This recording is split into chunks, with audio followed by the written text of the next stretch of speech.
now in a place of historic moment, and I just want to not say too much about it, except say Daniel 2 gives us really good wisdom at this time.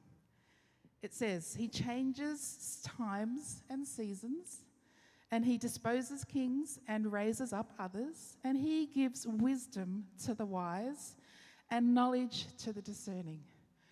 And so as we move into this next phase of, we've all just seen what's happened overnight, I would just encourage us to be wise and discerning and to be praying for our leaders and to be continuing to pray, no matter what emotions that we're feeling in the room right now, that we just be continuing to be praying for our leaders and praying for our state. Can you do that with me? Great. So today is going to be a bit of fun. We have 3 different elements that are going to happen. First one, you're going to hear from a number of different people. Secondly, we're going to do, hopefully, some things together, and then we're going to move to that wonderful table at the back and enjoy a feast together. You up for it? Yep, good. I'm glad that you're here. Let me just read to set up what today is about. So Church Family Sunday, this is our last Sunday, and we've had a process at the end of each month where we as a church have been looking at how's our relationship with Jesus and with God and with the Father and also with the Spirit going. And we've been really looking at our in, and we've been looking at our up connections, and our in connections is part of our community connections here. And today we've got some people that are going to help us focus on what's it look like out when your life is surrendered to Jesus. What's it look like when you're serving in different places? And you're going to be really inspired, I think, by the people you're going to hear from. Matthew 25 says, when the Son of Man comes in his glory and all the angels with him, and then he will sit upon his glorious throne. All the nations will be gathered in his presence, and he will separate the people as a shepherd separates the sheep from the goats. And he will place the sheep on his right hand and the goats at his left. And then the king that we are worshipping, will say, come, you who are blessed by my Father, and inherit the kingdom prepared for you from the creation of the world. For I was hungry, and you fed me. I was thirsty, and you gave me drink. I was a stranger, and you invited me into your home. I was naked, and you gave me clothing. I was sick, and you cared for me. And I was in prison, and you visited me. And then these righteous ones will reply, Lord, when? When did we see you hungry and feed you, or thirsty and give you something to drink, or a stranger and show you hospitality, or naked and give you clothing? When did we ever see you sick or in prison and visit you? And the king will say, I will tell you the truth. When you did it to one of the least of these, my brothers and sisters, you were doing it to me. Wow. So we are learning how to order our lives around giving cups of water, ordering our lives around the things that we value is serving others, is loving others. And you're going to hear from 3 people today that are just an expression, like you in your world, an expression of what it looks like to give a cup of water to those in need. And so the first person that I'm going to invite up, you will know well if you've been around, because Ian Whitehill, would you welcome him now as he comes up? Ian's been with us for a number of years, over a decade he's been with us, and he's got something that we often don't see him because he's off speaking at other places on Sundays, and so we get the privilege of having a little taster of some of the things that he's going to share. But I just want to say he's got a lot to share, that this is a taster. All right, so would you welcome Ian?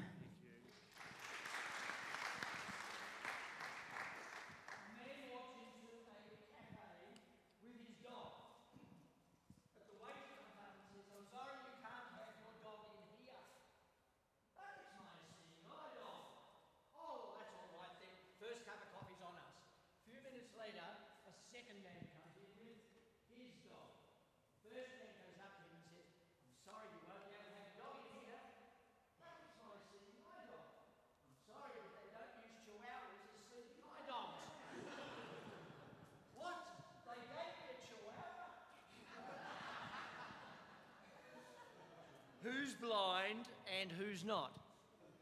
Who is lying and who's not? Now today, I would like us to be seeing eye people. And the seeing is often internally, here and in the heart. And with our seeing eyes, we're going to look at the prison world and what Prison Fellowship is doing, the amazing work it's doing in that world. First of all, I'll say who I am. I'm Ian, I'm 80. I'm an Anglican, 80, yes. I'm an Anglican minister, like he is or was, depends on how you look at it. I'm married to Wendy over there, have 3 children and 4 grandchildren, and I love theatre and movies, gardening, dancing, reading. That's enough. Okay, imagine a big, burly, brawny, bravado of a man comes into a room. He's covered in tattoos, and this room is going to be filled with prisoners who come to the first session of this course in Mark's Gospel. Now, in this course, they have 8 weeks, and to this first session comes this guy. He sits down, and at the end of the session, he stands up and he says, "I'm not coming to this again. This is a bunch of religious fruitcakes." Come second session, in he walks with a mate who looks just like him. And by the end of the second session, he comes up to the front and his mate joins him, and he says, with tears coming down his eyes, he says, "I've never been in a place where I've been loved so much before." Indeed. That is music to Prison Fellowship's ears, believe me. It is such a successful project throughout the world now that the recidivism rate is in decline substantially because of this one course. Why?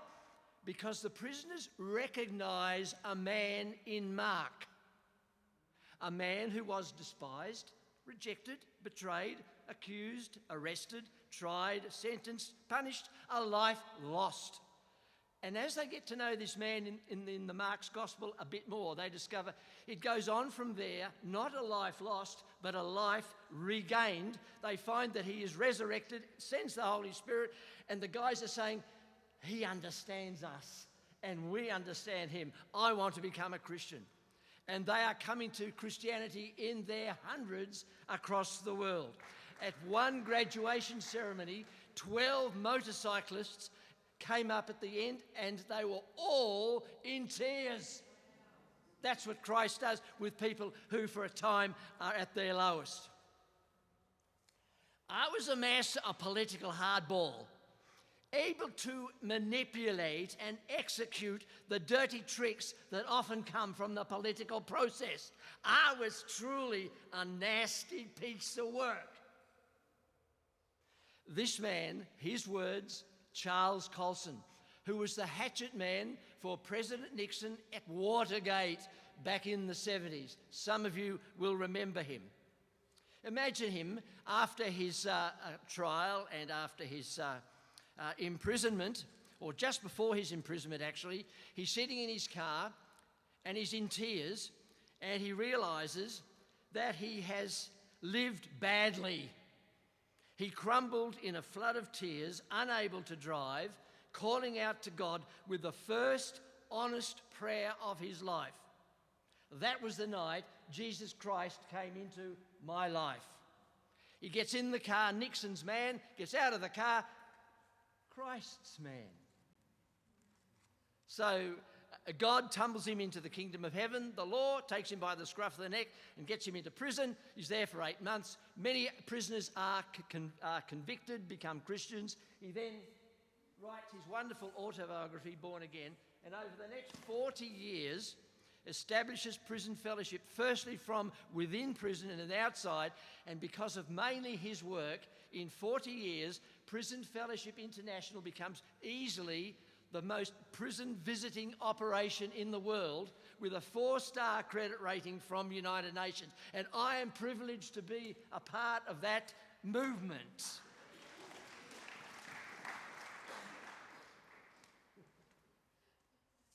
You know, today there are 7,000 people, human beings, in cages. It's a lot. That's just in Victoria, and 50,000 in Australia. In 15 prisons in Victoria, and believe it or not, 35 prisons in New South Wales, and they're about to build another 12 in New South Wales. Wouldn't you rather be down here? So, now half of these 7,000, right, will go out and they will be back in 2 years. Half of them, nearly. How many? Half in 2 years. Also, nearly half of them are on remand, which means that they're either in prison or on bail, but they're not going to be tried yet. And most of them have to wait for up to 2 years. One man I heard of this week, he became a Christian in the time that he was on bail. 7 years later, he was tried. There are a lot of innocent people in prison, and of course, loads of prisoners or criminals not in prison, more than are in, and they're usually the cleverer ones that are out. Now, Di and I we want to give you a taste of this. Di and I have agreed we'll lock the doors at the end of today. You will have a whole week here. Isn't that wonderful? We'll provide bunks and meals and everything for a whole week. You can use your mobile for 2 hours. That's about it. Okay. Can you imagine the benefits of being here for a week together? You're already here for next Sunday service as well. It'll be just absolutely terrific. Okay, now, the beating heart of Prison Fellowship International is the visitor, the volunteer visitor, okay? They are the core of our work. They are God's agents of transformation.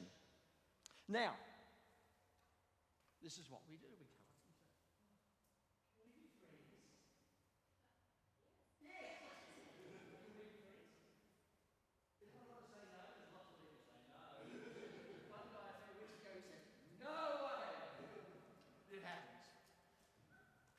Move on with the time we've got. Yes, indeed. Okay.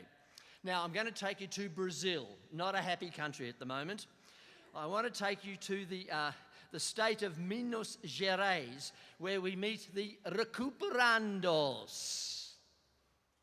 There are 10,000 prisoners in this particular jail, 10,000, and they've got this experiment going with 1,700 of them.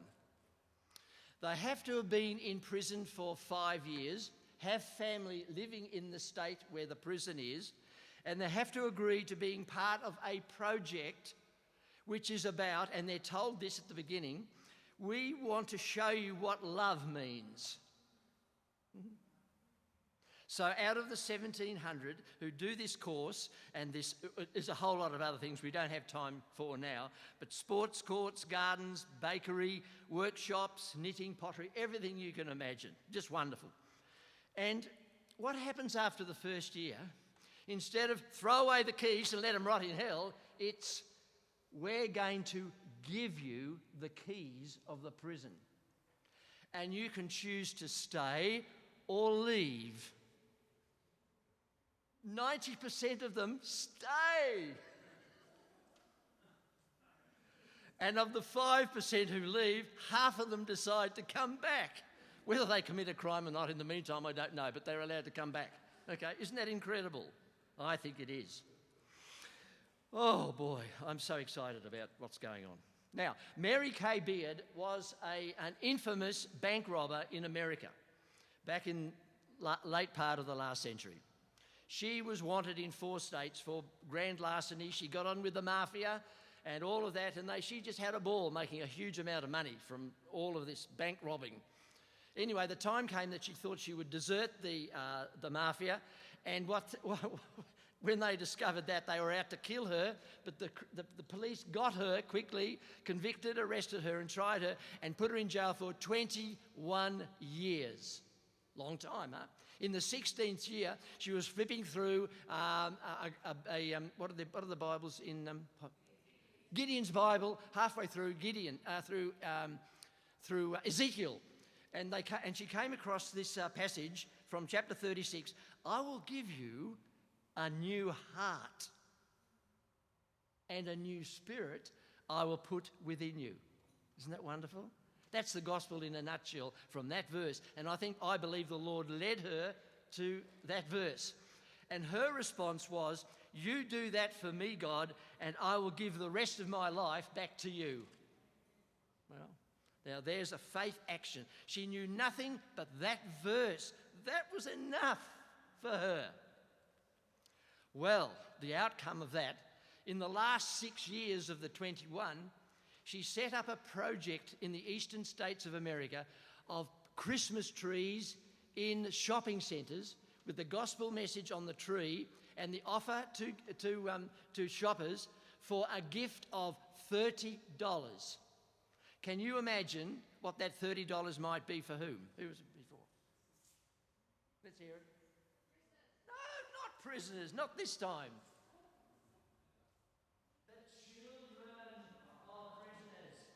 And their families.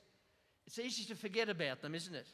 And ever since that time, ever since then, we have been able to, in Victoria alone, over 1,000 children of prisoners received gifts from their mostly fathers. 95% of prisoners are fathers. Not surprised at that, are you? No, of course not. The children received, for many of them, they have never received any gift before in their lives. We do that 1,000 every single year because victims, families, children do time too, you see? And we tend to forget about them. Although during COVID, we spent a lot of our time visiting and mentoring a lot of the families of prisoners, which was a great thing to do. It's called the Angel Tree Project, and we've been doing it every year since late last century. Okay, here we are, biscuits, 10 homemade biscuits. Every Easter, except the last two, right? Except the last two, we give biscuits to every prisoner in Victoria. Every prisoner. It's not just the bickies, it's symbolic, isn't it? Why would you do this for us? Why would you come into prison? You could be anywhere but here with us, and you've given me this. Woo! They love it, and they look forward to these biscuits every year. For many, this is the only gift they ever get. Children of prisoners, we have a camp every year, and they're very apprehensive about going to a camp because they've never been to one before. And even being in a bus and going somewhere is apprehensive for them. But I tell you, on the way back, oh, miss, can we come back again next year? This has been the best year of my life. You see, a lot of these kids get bullied in their playgrounds at school, don't they? Kids know very, very, very quickly, right, that their father's in prison. Oh dear, oh dear, oh dear. Then we also meet with prisoners who are leaving. We meet them at the gate, and we spend the first 24 hours with them, going to accommodation or to a bank or to the beach, the mountains, cafe, even a bar. We'll take them if they want to go there. That's for 24 hours, right? Not a church. Not many churches will take ex-prisoners, let me tell you. Then for the whole year after those 24 hours, right, they mentor and monitor their lives closely, which is wonderful.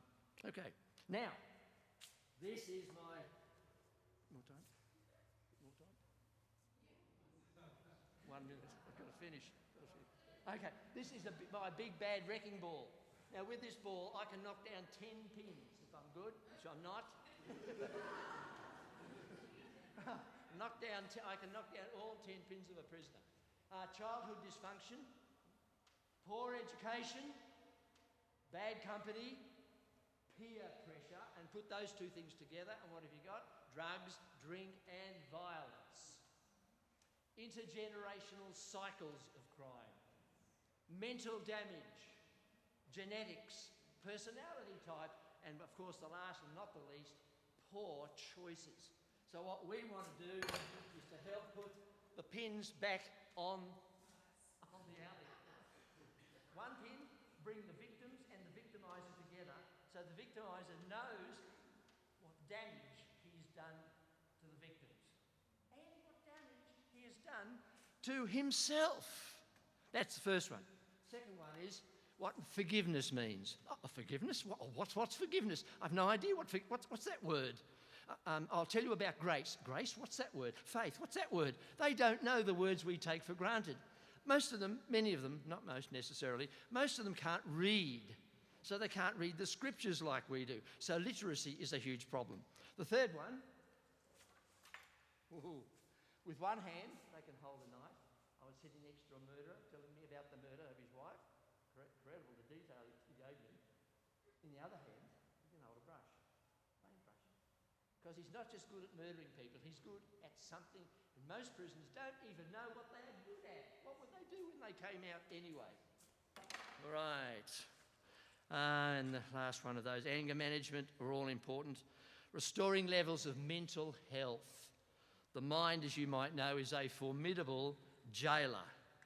But most of all, we love it when they receive Jesus Christ and to see the change that he makes in their life.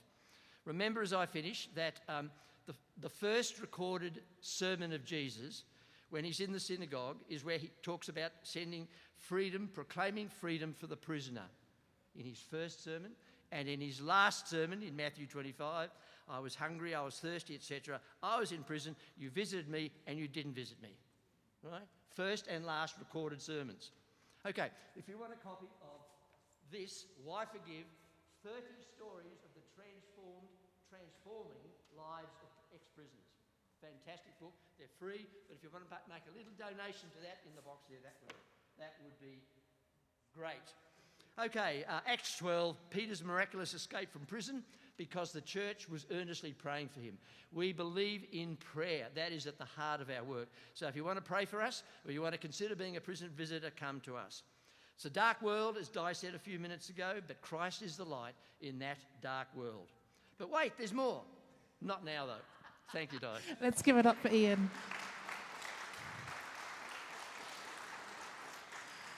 Can you tell he usually runs workshops on this, and he's got so much wealth. He's been doing this for well over a decade, and he's part of our family. And so we're having little tasters because there's a number of people that are literally, as their everyday life, serving with passion to where God's called them. And so pray for Ian, pray for all that he's involved in, and we look forward to hearing more. We thank you for being able to keep within that time frame. I know that was a real friendship tester there, right? So you enjoyed that taste? We're going to now have someone who's actually not here able to speak to us because they're actually doing something right now that you're going to hear about on the screen. So I've asked David Breen, who's also been around for a long time as part of our family. He's right now serving, and you're going to hear about that. Would you just welcome David, who's not here? He's on screen. Yay, David. So good morning. This is Crossway Life Care. This is where I work, and this is the pantry where we serve. So I'll just take you inside and show you what it looks like so you can see what's going on. It's got some people at the door.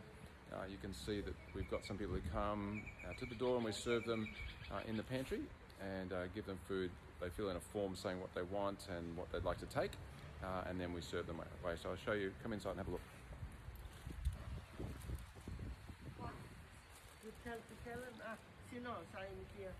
Oh. Sorry, So inside we've got the pantry, and we've got shelving. We've got the things on the shelves. We have some bananas over there. We take things off the shelf. We put them into hampers, and then we give people the things that they need, and they take it home with them. So we also serve them coffee and tea. So we give them a coffee and a tea if they want them, or a hot Milo, and we also choose what they want off the shelf and give them a hamper. In the back room, through there you can see where Paul is walking, there's the freezer and the fridge, and that's where we've got the cold veggies. And there's Helen trying to hide from me so that she's not in the video. And we also have a little bit of gluten-free that we give to people so that they can enjoy having gluten-free if they need to, or lactose-free, but not much of that. But this is the dry goods, and they go into a box or into a bag, and then we put them into the car for people. So you can see over here that we've got a big cool room in there, and I'll just take you inside so you can see the fridge. So this is in the cool room. You can see we've got the shelves, and Paul's putting things into the bags. And then we've got different things on the shelves, so we put all the fruit and veg onto the shelves, and then we sort them into boxes that we then hand to people. So we put all of the different goods and give them a sampling of things. If we got fresh milk, then we'll put fresh milk in as well. And you can see there's a few left there on the shelf. But we get goods every day from Aldi and from Coles and from Food Bank once a fortnight. And this cool room then supplies all the goods that we then give as hampers to people. So it's a great joy to be able to do it and to bless people. And we're open 3 days a week for a couple of hours each day. And we try to meet what people's needs are. But sometimes when we do it, we find that we can't meet everybody's needs. Like we might not have toothpaste, or we might not have bananas or something. Although we often do get lots of bananas, and we actually have freeze a lot because we have too many. But it's great to be able to serve where we can, and it's amazing how much food surplus there is from places like Aldi that we get, and we also get it from Oz Harvest, and that enables us to then be able to pass it on to people who don't have enough food in their household or for their family. So yeah, it's pretty cool, and yeah, it's very cool actually in here at the moment, but it's good to be able to serve people and bless them in different ways. So hopefully that fills you in a little bit of what I do, and that you can see that we're serving the community in this local neighbourhood of Whitehorse and beyond. So bless you. Bye. Good morning. I thought he was going to do round two. How good is that? So that's David Breen, and he's actually right now packing hampers at another church. People are bringing things, they're putting them together, and that's part of what he's doing. So you might be sitting next to someone right now that they're actually doing things in the community and we don't know. And so this is a bit of a Sunday to get our conversations going about people that are already in the room here. And when you're saying to me, perhaps, what are we doing as a church? There's a lot going on already through each of you and what you're investing in. And David and Ian are just two examples of that. If you would like to follow up any prayer, I said to David, one of the things we want to do is make sure he feels really supported by us as a church family. Because right now he's in conversations that people are coming with very big needs for food, but very big needs as well. And he was telling us last week that he helped a lady not just get the practical support she needed, but then she also had 3 or 4 steps that he was able to connect her with support that she needed to make her feel safe and also get the help that she needed for a healthy Christmas. So that was just one person that he was sharing about. That's happening all the time for him. So pray for David as well and his team. And Britt is also working for the same organisation, right? Yeah, so Britt's also helping with just communications and stuff at this time of year. It's pretty busy, hey? So if you would like to know more about the pantry, I think we have that on the screen, or talk to Britt. She could tell you more about it. Is that okay to? Yeah, good. So too bad if it's not, because she works there as well and she'll have lots of information. She's the communications person and she will be able to give you lots of communication links, right? But yeah, pray for David. All right, getting silly now. All right, next one. Now, some of you are business owners, right? And when you worship, your worship will look really different to what a pastor looks like when I'm worshiping and doing my daily surrender and following Jesus throughout the week. So, for example, you might be surprised to know that when Trav picks up his guitar to lead us today, so Trav's our worship pastor, he also has another place that he spends a lot of time of his week, another employment place. And we're going to hear that his worship looks like not just singing, it also looks like some other really interesting days. And so would you welcome Trav Gray?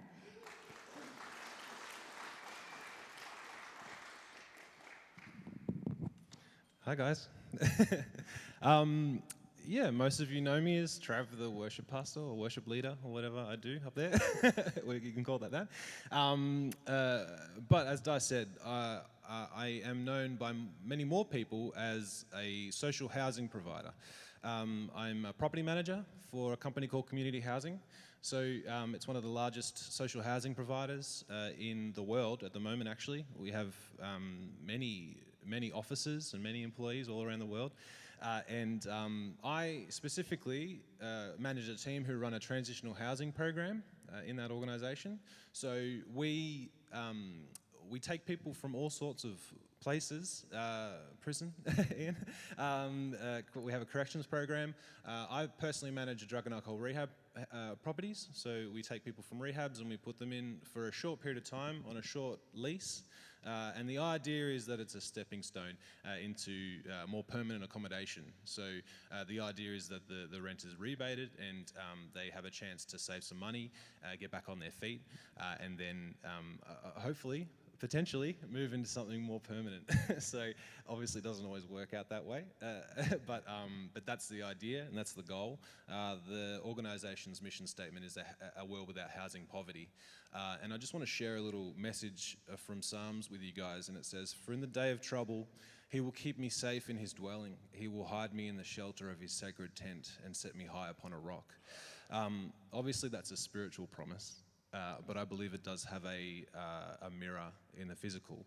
And anyone who works in the social sector knows that if someone has a home, that is the first step to achieving something more sustainable for that person and their family. So it's a passion of mine, and it's a passion of ours, and it's just awesome that we've been going through this thing in Matthew, where what you've done to the least of these, you've done to me, I've been honoured to be able to represent Jesus in a little way in that sector, in a different way. So it's a good balance, I get that, and then I come here and I get to worship, and it's really great. So that's what I do. That's what we do. Yeah.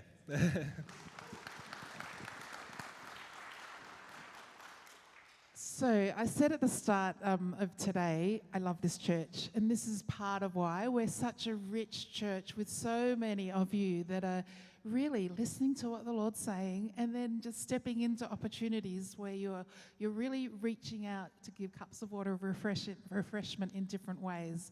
And so I just want to thank you for your generous hearts already, but also keep encouraging and inviting you to be strengthening those that are out there doing the hard yards, but praying for those that are doing so for Ian and for Trav and for David and for many others of you that are serving in this way. We want to be your church family. And so that's how we're going to finish today, with saying we're your church family. And we're going to finish in a moment with Joe coming up. But before we do, keep an eye on the e-letter, because there are many opportunities for us to strengthen what's happening in this area as well. So you'll see coming out this week in the e-letter, there's an opportunity to connect. If you know people that need a meal for Christmas to celebrate, and it's something that we're not able to do right now, there's one happening at Life Ministry Centre, and all the details will be in our e-letter. And the next few weeks, I'm just going to keep feeding out some of these opportunities. For example, when I'm in conversations with the council and there's a whole group of people and organisations, I'll say to them, "We've got an army, what do you need?" That's who we are. We're an army to strengthen at the moment. We don't have facilities where we can do pantries and things like that at the moment, but we have an army. And so I'm saying to you as the army that if there's something that you're hearing that's available for us to strengthen at this time, that's going to be our Festival of Giving throughout December, all right? And we're just giving you a taster today of some of the things that we can strengthen. So would you welcome Jo up as we finish today? She's going to lead us through something. This is Jo, our youth pastor.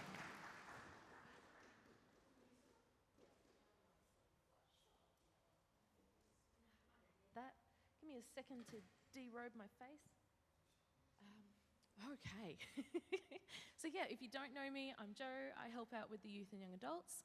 And my goal today is to get you guys up and moving, because you guys have been sitting and listening for a long time, and it's been great because we've heard some really fantastic stories, but we like to do as well. So over the last few weeks at the 9:30 spot, we've been having a moment where people will come before the service, and we've been practicing exercising ourselves in the prophetic, doing things rather than just hearing about doing them. And not everyone made it to the 9:30, so I'm going to make you do it now. It's going to be it's going to be fun. So just a little bit of quick overview before we jump up and do the stuff. In our church, we believe that God is always communicating with us. Now that can be through people in our lives, it can be through our Bible, and it can be Holy Spirit directly to us. So, I'm going to ask everyone to do a little exercise. Close your eyes. No one's going to do anything weird. It's going to be okay. Maybe Chris will. I'll see you.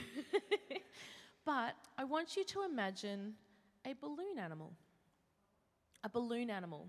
Yep. No, that's good to check. Okay. And if you can see a balloon animal in your head, just give me a wave. Cool. Most people, think of a word in your head. Can you say the word balloon animal in your mind? And if you can, give us a quick wave. Awesome. Okay, so most people can do that. Slap your knee.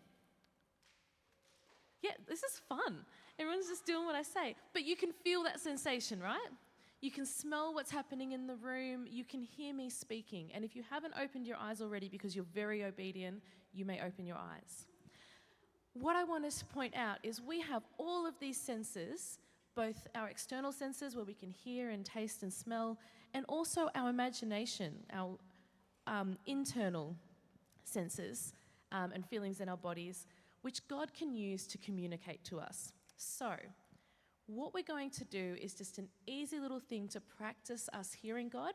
But if you notice any of those things, you might get a picture in your mind, you might get a word, you may have a sensation or smell something. I would love for you today to just err on the side of this might be God, rather than automatically going, this is not God. Couple of parameters in that. If it is directly against what God says, if you are going to come up to someone and we're going to speak over them, Di is my dummy for this, and my thing in my head is, Di is a mean person. Yeah, that's probably not God, because God, he builds us up and he calls us into who we're being. That wouldn't be in line with his character. It wouldn't be in line with how he acts. I don't think Di's mean. It's just you were here and I could pick on you. So if that comes into your mind, maybe if you really think it is God, ask him a little bit more and say, why am I having this thought? What is it that is trying to be communicated? Maybe we're mishearing and the message is actually, Di isn't mean and she helps people who are. Something like that. I don't think that's probably an issue in this group. You guys are all pretty lovely. Does that make sense? Are people feeling like, okay, I might be able to practice hearing and give this a go? Awesome. So we're going to make it really easy. We're going to do a game, because I think we can play with God and we can give ourselves opportunities to learn.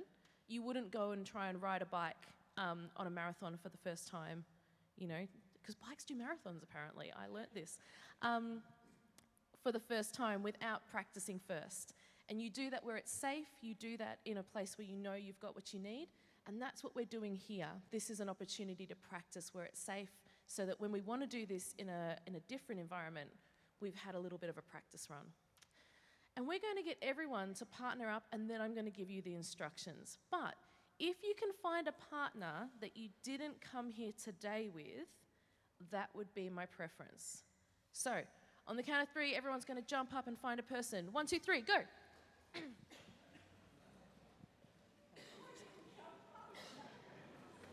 no, it's only 8 past, so I think we're okay. Yeah, no, I'm keeping a closer eye. Awesome. Quick, it's double time. You got to find your partner. Let's go.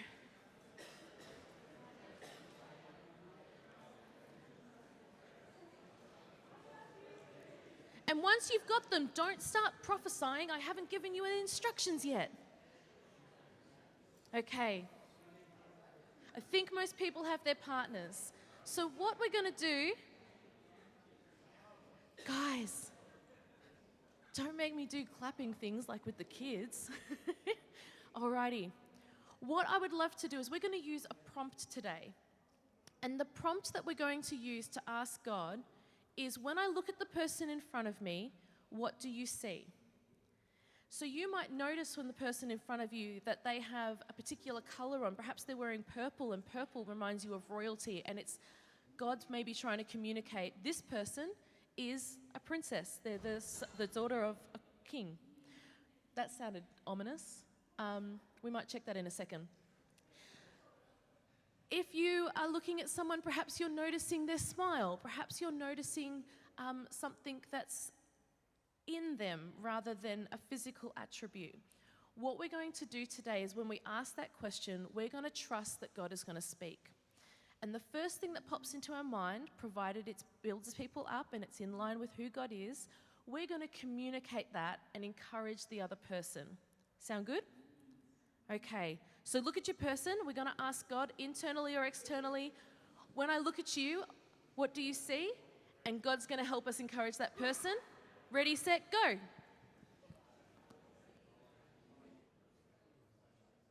Okay, the room is quieting down. I think people are finishing up. Okay, give us a thumbs up if you also got to do a bit of feedback and say how that word made you feel or how it landed. Got a few people doing that? Awesome. Now, I feel like bringing this back in is going to be a little bit like herding cats. We are not having much response. So, what I'm going to do instead is this is how we're going to end the service. We're going to swap partners. The person that you who prophesied and didn't receive is now going to be the person receiving. We're going to do the same exercise and then give a little bit of feedback at the end. Because one of the things that's really hard when we're hearing from God is knowing whether or not we heard well. And by doing this feedback part, it gives opportunity for the person who was prophesying to know, did I hear God well? Does that resonate with you? And if it doesn't, that's okay as well, because we're just practicing. And that way you at least go, oh, okay, maybe that's not what God was saying, and I can listen a little differently next time. So we're going to let everyone do that part, and you guys can prophesy over each other. And then when you're done, we're going to release you to go and get tea and coffee up at the back. Go and enjoy some food, and grab your kids if you haven't, if you've got kids. For those who are needing a table to sit and eat, there is a table to do that over at the back. But we're going to let you guys prophesy and finish up that way, I think.